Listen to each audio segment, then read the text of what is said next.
मध्य प्रदेश में बढ़ते कोरोना को लेकर सरकार के साथ या अन्य लोगों, संस्थानों, नेताओं को एक साथ आने की जरूरत है, क्योंकि जिस तेजी से संक्रमित मरीजों का आंकड़ा बढ़ रहा है, उसे लेकर सरकार तो हर स्तर पर प्रयास में लगी है। बल्कि जिलों की व्यवस्थाएं बेहतर हों, उसके लिए मंत्रियों को प्रभार भी सौंप दिए गए। लेकिन आगे की तस्वीर और डरावनी हो, इस बात से इनकार नहीं किया जा सकता।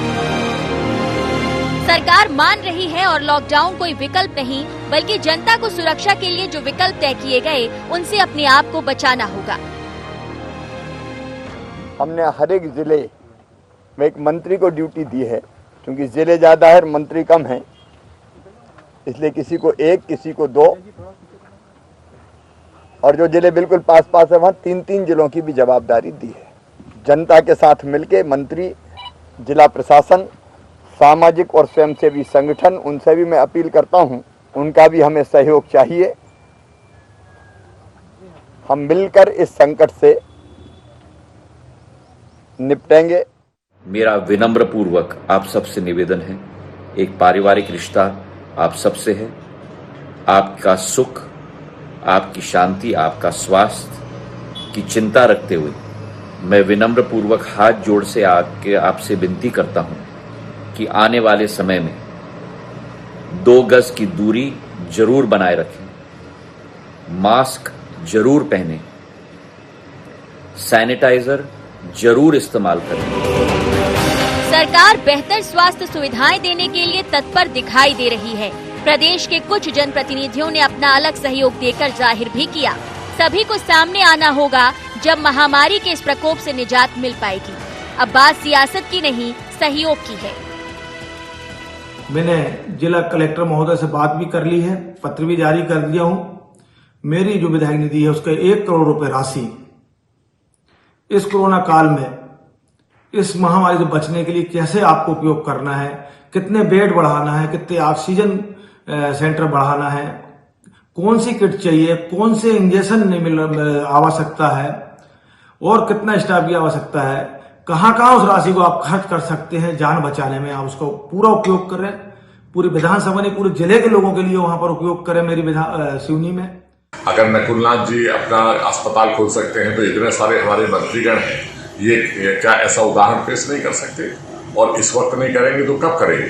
तो ये कथनी और करनी का जो अंतर है, मैं समझता हूँ कि इसके ऊपर ध्यान देना चाहिए। केवल कहने से नहीं होगा, इसको हमें अंतर्मन से अमल में लाना पड़ेगा। मध्य प्रदेश में जो आंकड़ा बढ़ा है, उस हिसाब से हाल में व्यवस्थाएं और जुटाने की जरूरत है। सरकार इसका दावा भी कर रही है, लेकिन उससे भी बड़ी जरूरत है हम सबको कोरोना से लड़ने की, क्योंकि अब वक्त डरने का नहीं, लड़ने का है। Bureau report, IND 24।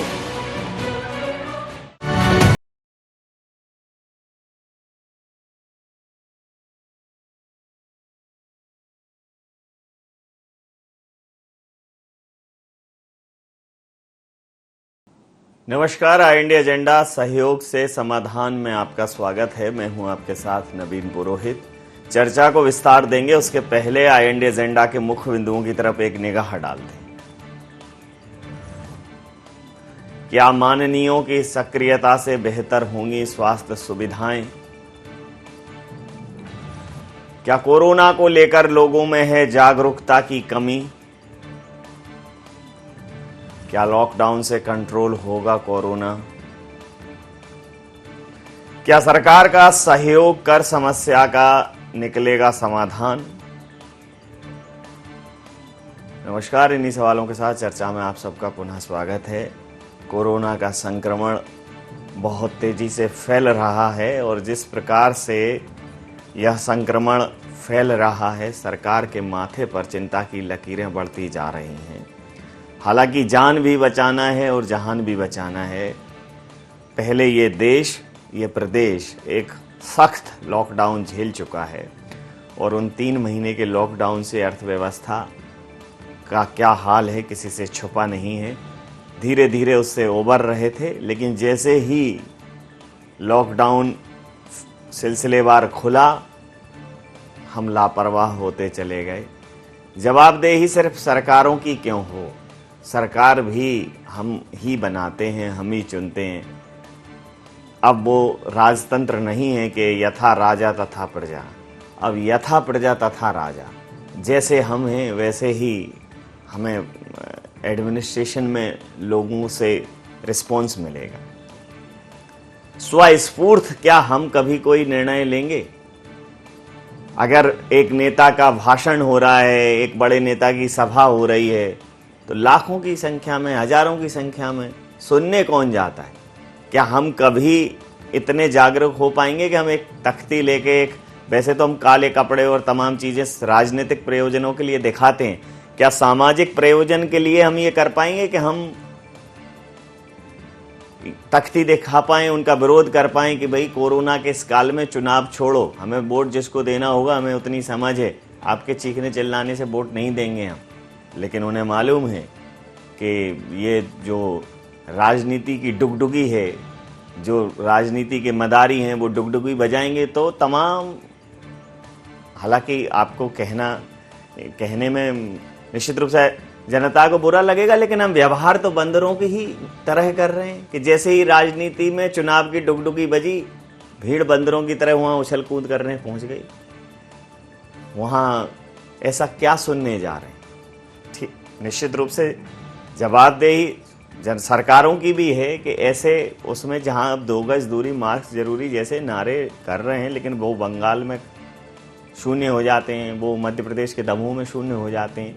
तो ये तो गुड़ खाओ, गुलगुलों से परहेज करो जैसी स्थिति है। लेकिन ये सिर्फ एक ही नहीं है।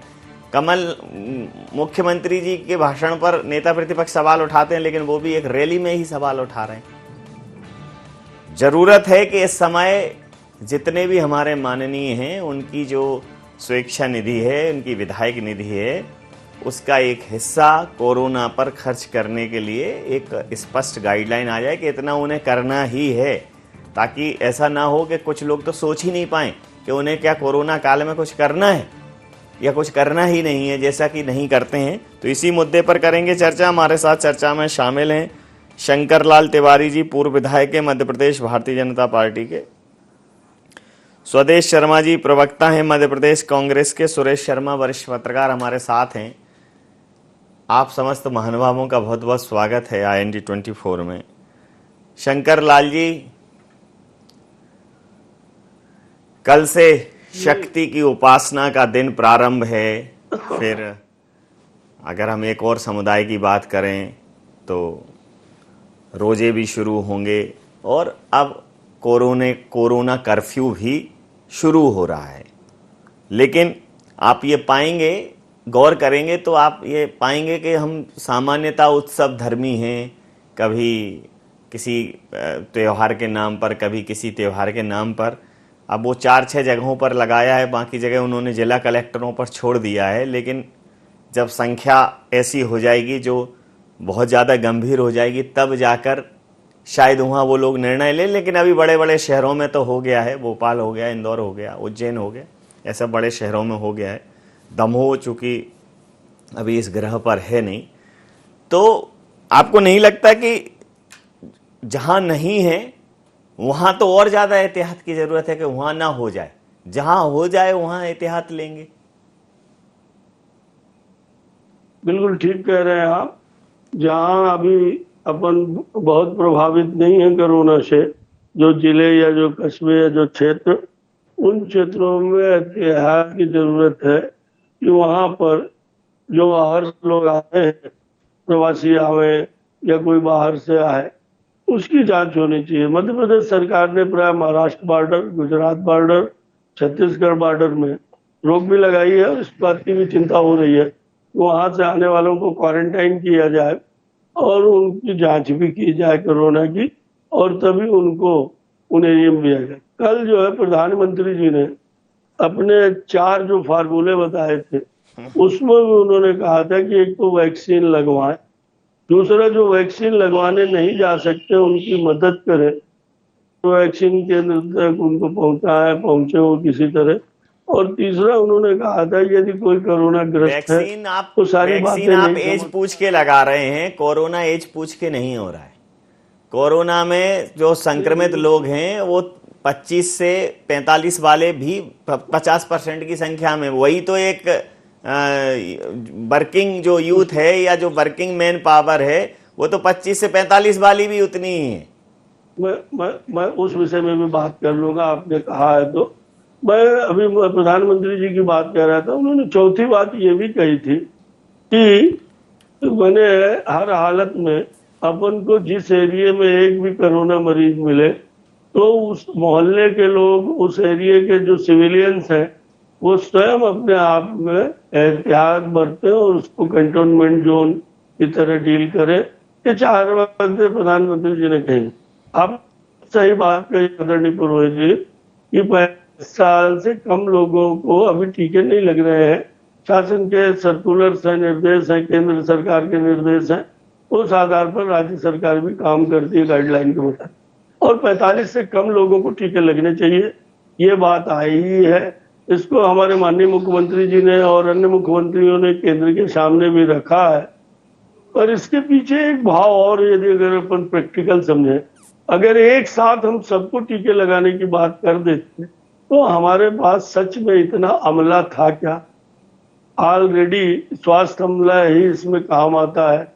उसके बावजूद भी मैं सोच रहा हूं कि आज हर मेरे जिले की मैं बता दूं, एक एक कस्बे में जा करके भी और वैक्सीनेशन हो रहा। अभी हम थोड़ी देर पहले आपस में बात ही कर रहे थे, सतना में 12-13 जगह वैक्सीनेशन, एक शहर है मेरा सतना, वहाँ 12-13 स्थान ऐसे हैं जहाँ पर वैक्सीनेशन चल रहा है और कैंप लगाने की भी कार्रवाई चल रही है।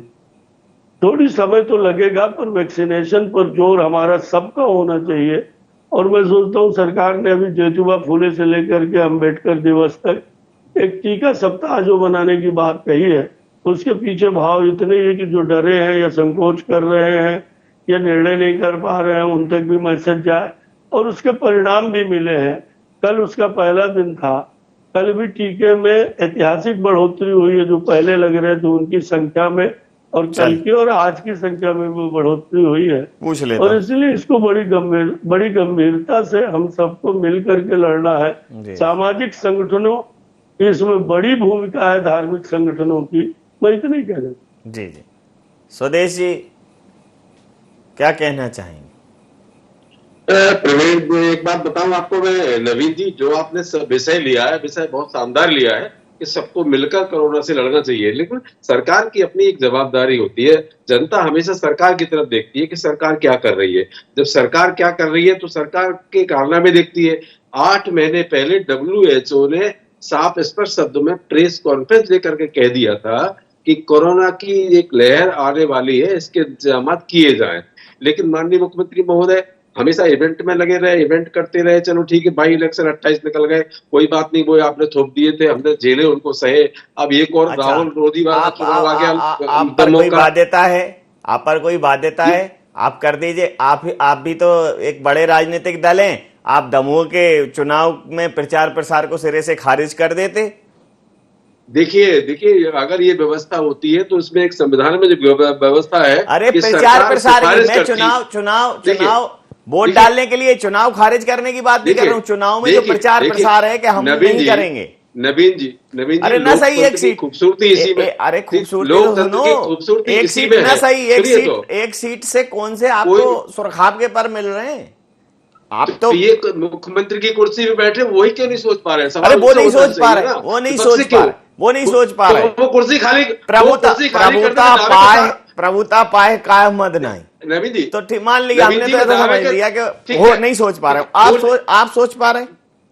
आप नहीं सोच पा रहे तो वो कुर्सी खाली कर दें। 15 दिन में मैं दावे के साथ कह रहा हूं, जो बात माननीय मुख्यमंत्री महोदय ऑक्सीजन का अभी तक प्लांट नहीं लगा पाए, बाउंड्री भी नहीं बन पाई है। हमने उद्योग विभाग में जाके प्रतिनिधिमंडल ने पता किया और जाके वहां औद्योगिक क्षेत्र में भी जाके पता किया, इतनी बाउंड्री बनी है, बस बाउंड्री भी नहीं बना पाया अभी ऑक्सीजन के लिए। ऑक्सीजन से लोगों की मौतें हो रही हैं। हम कोविड सेंटर बना नहीं पाए, उनको बिना किसी कारण के बंद कर दिया। सरकार अपनी मंशा तो स्पष्ट करे कि हम करना क्या चाह रहे हैं। माननीय मुख्यमंत्री महोदय, आप ही बताइए, 13 महीने कोरोना को हो गए मध्य प्रदेश में, मुख्यमंत्री इसकी सरकार को भी 13 महीने हो गए, लेकिन माननीय मुख्यमंत्री महोदय ने 3-4 दिन पहले अपनी पत्नी को मास्क पहनाया, अपने बेटे को मास्क पहनाया, जबकि उनको ये पता होना चाहिए, सदी के महानायक अमिताभ बच्चन की आवाज, हम 85 करोड़ कॉल करते हैं उसमें उनकी आवाज सुनते हैं। 2 गज दूरी, मास्क जरूरी, ये सारी चीजें तो हम जागरूक पहले से ही है। हम देख रहे हैं, हमने पिछला दौर भी गुजरा है। नवीन जी, हम आप और आपकी टीम को भी देखा है हमने, आपने कोरोना काल में काम किया है, लोगों की मदद की है। आज भी हम देखते हैं हमारा मदद तो नहीं की, मदद तो ऐसी कोई हमने नहीं की, ना स्टॉल लगाए ना कुछ वैसा किया, लेकिन काम किया और काम करने में अपने स्टाफ के साथ आपने मदद की।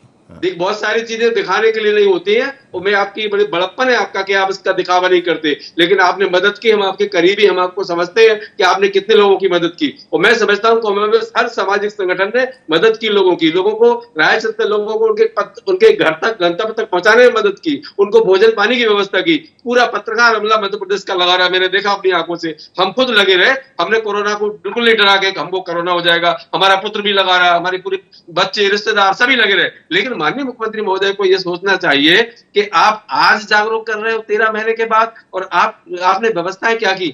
आप ये बताइए, एसडीयू बेड कितने हैं, हाई डिपेंडेंसी यूनिट आपने कितनी लगाई मध्य प्रदेश में। आज कोरोना काल में 8 महीने की बच्ची ऑक्सीजन की कमी होने से उसकी मृत्यु हो जाती है। कल की मैं सच्ची घटना बताऊं नवीन जी, भोपाल की है।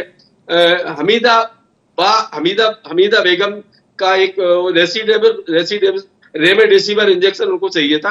पूरे दिन भटके परेशान रहे, वो नहीं मिल पाया, और उनकी अंतिम सांस है। वो सिफा हॉस्पिटल में एडमिट है। वो उनकी उम्र भी 60 के लगभग है। बड़े परेशान। एक मित्र का फोन आया, हमने कहा मैं क्या करूं, मेरे जितने एफर्ट्स थे मैंने कोशिश की, पत्रकारों को फोन लगाया, नेताओं को फोन लगाया।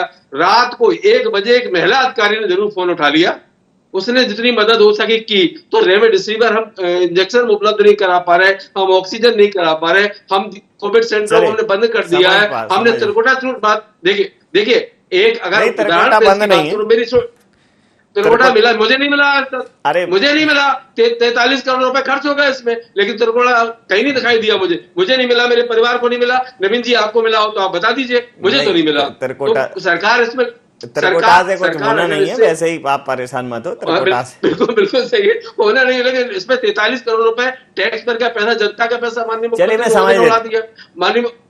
मैं समझ लेता हूँ जरा, सुरेश शर्मा जी से समझ लेता हूँ। सुरेश जी, ये जो परिस्थितियां हैं, इन परिस्थितियों में एक जो सबसे गंभीर परिस्थिति है मुझे ये दिख रही है कि आरोप प्रत्यारोप के इस दौर में कोई भी नजीर प्रस्तुत नहीं करना चाहता। मतलब सरकार ऐसा कर रही है तो हम क्यों नहीं करें। अरे राजनीतिक जो पार्टियां होती हैं उनकी अपनी एक जवाबदेही होती है। आप एक बड़े राजनीतिक दल हैं, सरकार वैसा कर रही है तो आप अंतर तो पैदा करो, इतना तो पैदा करो, एक फर्क के लोगों को साफ दिखे कि ये होते तो ऐसा होता और ये हैं तो ऐसा है। फर्क ही समझ में नहीं आ रहा। भरी सभा में भाषण चल रहे हैं, हम होते तो ऐसा कर देते और वो हैं तो वैसा कर रहे हैं। देखिए वो रैलियां कर रहे हैं, अरे आप भी तो रैलियां कर रहे हैं। क्या करें सर, नजीर कहाँ ढूंढें। अब तो नामी के नजीर कोई मिल जाए तो अलग बात है, वैसे वो भी नाम रखना बंद कर दिया हम। अब तो हमें जितने भी नजीर मिलेंगे मैं उनको आदाब करूंगा, कम से कम भाई नजीर के लिए नजीर नाम रख लें। सीरियस नोट पे कह रहा हूँ। नवीन जी, मुझे याद है कि देश में एक बार अकाल पड़ा था जी, और केंद्रीय खाद्य मंत्री ने रात में एक बयान जारी किया कि मुझे ये मालूम चला है कि देश में अनाज की कमी हो रही है, अकाल है, और इतने बैरक जो है वो इन राज्यों को कल शाम तक रवाना हो जाएंगे।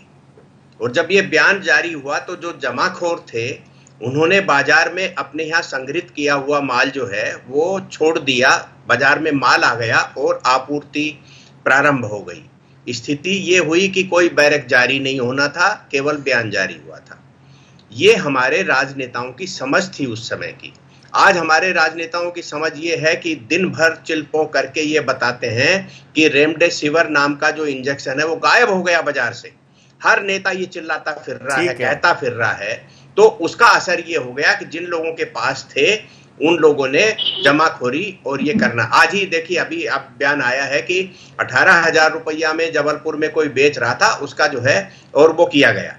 तो ये जो स्थितियां हैं, ये नेताओं के द्वारा जो व्यापारियों की मदद करने की मानसिकता है वो इसमें परिलक्षित होती है। जनता जो है वो उसके अंदर ये खौफ होना चाहिए कि जो कोरोना है वो आपके आसपास घूम रहा है और आप उससे अपने आप का बचाव करें। ये प्रेरणा देने का समय है ये। और शासन तंत्र को जो व्यवस्थाएं ढीली कर दी गई थी जब कोरोना का रफ्तार सुन लीजिए उसको फिर उसको बोलिए जो है जी। हाँ, उसको नहीं, आखिर में बोल देना स्वदेश जी। तो जो व्यवस्थाएं शासन के तंत्र की ओर से जो कमजोर कर दी गई और ढीली कर दी गई थी, उनकी आवश्यकता नहीं थी, क्योंकि आप बेड जो है यदि अस्पताल के साथ अनुबंधित हुए हैं तो मरीज आए बगैर आपसे पैसा मांगेगा, ऐसा नहीं लगना चाहिए था, ऐसा होना भी नहीं चाहिए। यदि ऐसा है तो मुझे लगता है अनुबंधकर्ता गड़बड़ कर रहे हैं।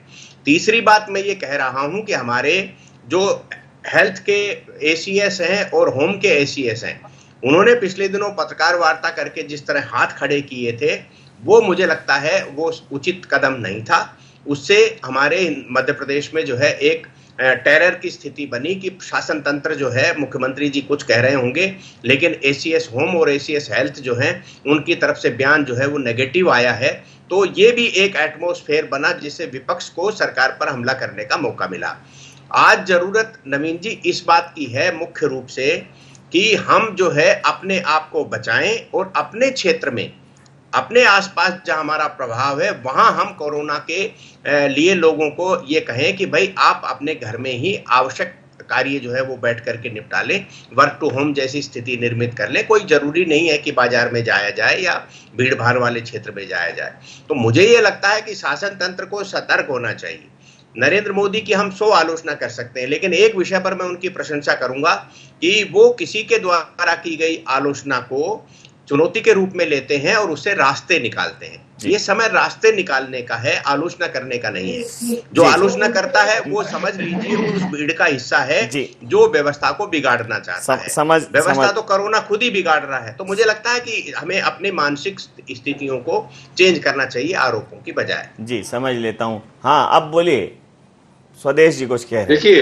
देखिए नवीन जी, मेरा आग्रह ये था कि पहले की सरकारों ने भी महामारियों से निपटा है, चाहे प्लेग हो, चेचक हो, पोलियो हो, ट्यूबरकुलोसिस हो, मेनिंजाइटिस हो, डिप्थीरिया हो, जितनी भी महामारियां आई सरकारों ने निपटा। इसीलिए उन्होंने आईसीएमआर की और एम्स की स्थापना की। उन्हें पता था कि इनसे निपटने के लिए आगे जरूरत पड़ेगी, लेकिन ये वर्तमान की सरकार सिर्फ इवेंट करना जानती है। इवेंट लगातार हो रहे हैं लेकिन व्यवस्थाओं में कोई सुधार नहीं है। हम देख रहे हैं स्वास्थ्य मंत्री महोदय दमोह में प्रचार प्रसार कर रहे हैं जबकि उनको नहीं होना चाहिए। अभी मैं माननीय मुख्यमंत्री महोदय की बाइट सुन रहा था कि मैंने कुछ जिलों को बांट दिया है। इनकी सरकार में काबीना मंत्री है प्रद्युम्न सिंह तोमर, उनने कल औचक निरीक्षण किया ग्वालियर माधुर मंत्री का, तो उसमें इतनी अनियमितता पाई। काबिल मंत्री हैं, मतलब काबीना मंत्री कैबिनेट मंत्री प्रद्युम्न सिंह तोमर जी, उन्होंने औचक निरीक्षण किया और उन्होंने सवाल खड़े किए। अजय बिश्नोई जी ने कल उनकी वीडियो कॉन्फ्रेंसिंग में बात हुई, वहां सवाल खड़े किए कि आप कहते हो कि 2 और 4 व्यक्ति मरे, हमने 16 लाशें देखी है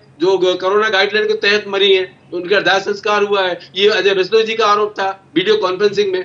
तो माननीय मुख्यमंत्री महोदय स्वीकार करने को तैयार नहीं है। ये आंकड़ों की बाजीगरी, लोगों को बेवकूफ बनाने का जो काम चल रहा है, लोगों को अपना बचाव करना आता है। आप प्रैक्टिकल में आ जाइए नवीन जी। अगर कोई व्यक्ति हम पे हमला करने आएगा तो हम हमारा परिवार उसकी सुरक्षा करने में पूरी मुस्तैदी से लग जाएंगे और लगे हैं। और हम रहा सवाल मोटिवेशन नहीं लग रहा है ये प्रदेश हमला करने के लिए। अब आप देखिए ना, लॉकडाउन जैसे ही खुला, मास्क सिरे से गायब हो गए, सोशल डिस्टेंसिंग का तो खैर कोई मतलब ही नहीं रहा, और नाम मात्र को वो एक ऐसे गन, लेजर गन से वो नाप लेते हैं, वो उससे बस वो दिखाने भर के लिए रह गई। तो ये जो चीजें खत्म हुई और फिर उसके बाद आयोजन होने लगे, कहीं अनुगूज हो रहा है, कहीं कुछ हो रहा है, कहीं कुछ हो रहा है, कहीं कोई भोज दे रहा है, कहीं कोई निमंत्रण दे रहा है, न जाओ तो और आफत। आदमी को ये लगता है कि भाई आदमी आता नहीं है, वो आदमी को एटीट्यूड है, 25 चीजें। भाई क्यों भोजन कर रहे हो? इतनी सारी चीजों आपने भी दे दिया, भाई भारतीय जनता पार्टी के लोगों ने दिया तो कांग्रेस ने भी दे दिया।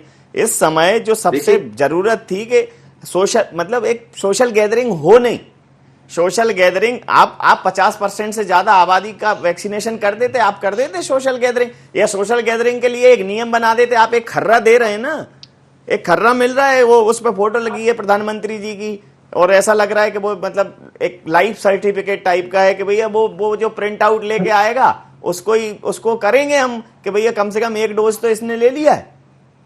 तो आपने आप एक बार बता दीजिए, आप तो ऐसी नजीर बता दीजिए, एक उदाहरण बता दीजिए कांग्रेस की तरफ से जो कांग्रेस ने सोशल मीडिया पर पब्लिक में कहीं भी ऐसा किया हो कि देखिए हमने कोरोना के बचाव के लिए ये किया। एक उदाहरण बता दीजिए। हमारे कांग्रेस के विधायक माननीय नकुल नाथ जी ने 60 बेड का कोविड सेंटर तैयार किया छिंदवाड़ा में, और हम अपेक्षा करते हैं 28 सांसद भारतीय जनता पार्टी के अपनी लोकसभा में नजीर पेश करें। आप कह रहे हैं कोरोना के लिए किया, कोरोना ना हो उसके लिए क्या किया? अब अभी इसके बाद एक और करवा दो कि भैया एक 15-20 उसका एक वो बनवा दो जहाँ अंतिम संस्कार हो सके।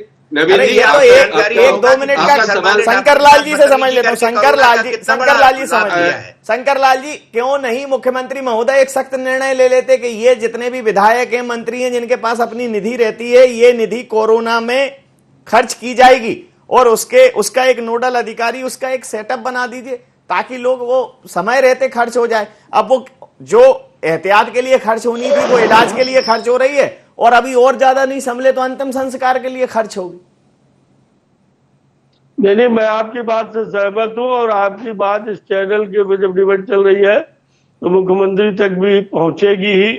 और मुख्यमंत्री जी ने पहले भी और केंद्र की प्रधानमंत्री जी ने भी पहले भी सांसद निधि से और विधायक निधि से जब पिछले साल हुआ था तो कोरोना के लिए उनसे निधि ली थी।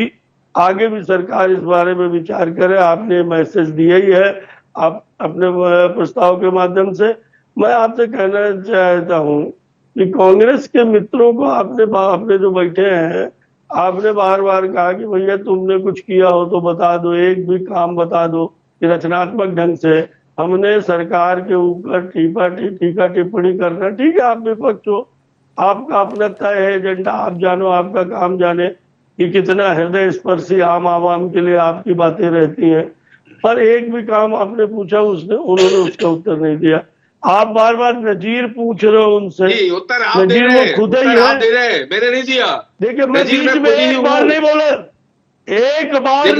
बीच में डिबेट की गंभीरता बनाइए, खोखली आवाज से कुछ नहीं होने वाला। मैं बड़ा आदर करता हूँ आपका, बुजुर्ग लीडर है, बड़ा सम्मान करता हूँ आपका, लेकिन इसलिए सम्मान करिए कि लीडर है। बुजुर्ग नहीं होते तो क्या करते? ग्लव्स पहन के आ जाते, मान लो आपकी एज ग्रुप के होते तो क्या करते? ये एक आदमी आज आपकी वरिष्ठता का सम्मान करता हूँ, मतलब मैं कनिष्ठ हूँ तो क्या करूँ? आदरणीय पुरोहित जी, इनको कोरोना से कोई मतलब नहीं है। कांग्रेस के मित्र को कोरोना नहीं खटक रहा, इनको मुख्यमंत्री के इवेंट खटक रहे। इनको मुख्यमंत्री से एलर्जी है, इनको मुख्यमंत्री के। अरे आप सुनिए, जिस मिंटो हॉल के धरने का आपने विरोध किया, उस मिंटो हॉल के स्वास्थ्य आग्रह के बाद प्रदेश के अंदर मास्क लगाने का एक वातावरण बन गया। भाई साहब, आपको सिर्फ आलोचना करनी है। आपने पूरे कोरोना काल में आपने किस बात की आलोचना नहीं की? केंद्र की सरकार या मध्य प्रदेश की सरकार ने एक भी अच्छा काम किया हो तो आप बाद में बता देना। पर आपने लॉकडाउन का विरोध किया, आपने थाली बजाने का विरोध किया, आपने दीपक जलाने का विरोध किया, आपने वैक्सीन का तो इतना घिनौना विरोध किया। मैं बोलूं बीच में क्या? नहीं बोलो, नहीं वैक्सीन का तो आपने वैक्सीन पर अगर आप सवाल नहीं उठाते तो शायद शुरुआत में एक माहौल वैक्सीन के लिए निगेटिव नहीं बनता। आपने कहा था प्रधानमंत्री लगवा लें तो ठीक है वैक्सीन। खैर, समय सीमा के अंतिम चरण में 30 मिनट की 30 सेकंड की प्रतिक्रिया के बाद मैं चर्चा समाप्त करूंगा। बिल्कुल अंतिम चरण में पहुंच गया हूं। सुरेश जी, अंतिम संजाइश दे दीजिए इनको कोरोना से। पूरा कर लेते सर, पूरा करने में इधर पूरा हो जाएगा, समझिए, कहीं छोड़ देते हैं, अगली बार कर लेंगे। जो आपका आदेश, नहीं आदेश नहीं, आग्रह। आदेश तो अपन कर ही नहीं सकते। नहीं, आपका आदेश मैं आपके साथ बैठा। सुरेश जी नहीं, मैं तो केवल यही कहना चाहूंगा कि इस समय सारी राजनीतिक पार्टियों को मिलकर के कोरोना को हराने के लिए काम करना चाहिए, एक दूसरे से गुत्थम गुत्था नहीं होना चाहिए। मैं यहाँ ये भी उल्लेख करना चाहूंगा कि पीसी शर्मा के द्वारा जिस प्रकार जेपी अस्पताल में बेहूदगी की गई, इस प्रकार की घटनाओं से इन बड़े नेताओं को और जो जनप्रतिनिधियों को बचना चाहिए, इससे एटमॉस्फेयर खराब होता है। मैं आपकी इस बात से पूरा इत्तेफाक रखता हूँ, मैं आपकी इस बात से पूरा इत्तेफाक रखता हूं कि जो वैक्सीन को लेकर के भ्रम पैदा करने के लिए जो देश भर में वातावरण बनाया गया था, उसका हमें नुकसान हुआ है। चरणबद्ध तरीके से जब कर्ज माफ हो सकता है तो चरणबद्ध तरीके से उत्पादन के हिसाब से और हमारे यहाँ वैक्सीनेशन हो रही है। बहुत जल्दी मुझे लगता है 30 साल वालों तक समय सीमा के चलते मैं ये चर्चा यहाँ समाप्त करूंगा। आप समस्त महानुभावों का बहुत बहुत धन्यवाद, बहुत बहुत आभार। तो वैसे का वैसा पतझर है, वही घुटन है हत्यारी, और तापमान का तर्क वही है, वही हवा में मक्कारी, बड़े मजे से नाच रहा है वो फिर वही अंधियारा, और राजनीति का सूरज निकला अंधा और आवारा। कोरोना से लेकर कोरोना तक लगभग 1 साल में हम कोरोना का ही रोना रो रहे हैं। किसी के पास सॉल्यूशन नहीं है, कन्फ्यूजन ही कन्फ्यूजन है। लेकिन जो सॉल्यूशन की बात करे उसका सहयोग करिए, जो समाधान की बात करे उसका सहयोग करिए। IND एजेंडा में नहीं, आप बने रहिए IND 24 के साथ और देखते रहिए IND 24। नमस्कार।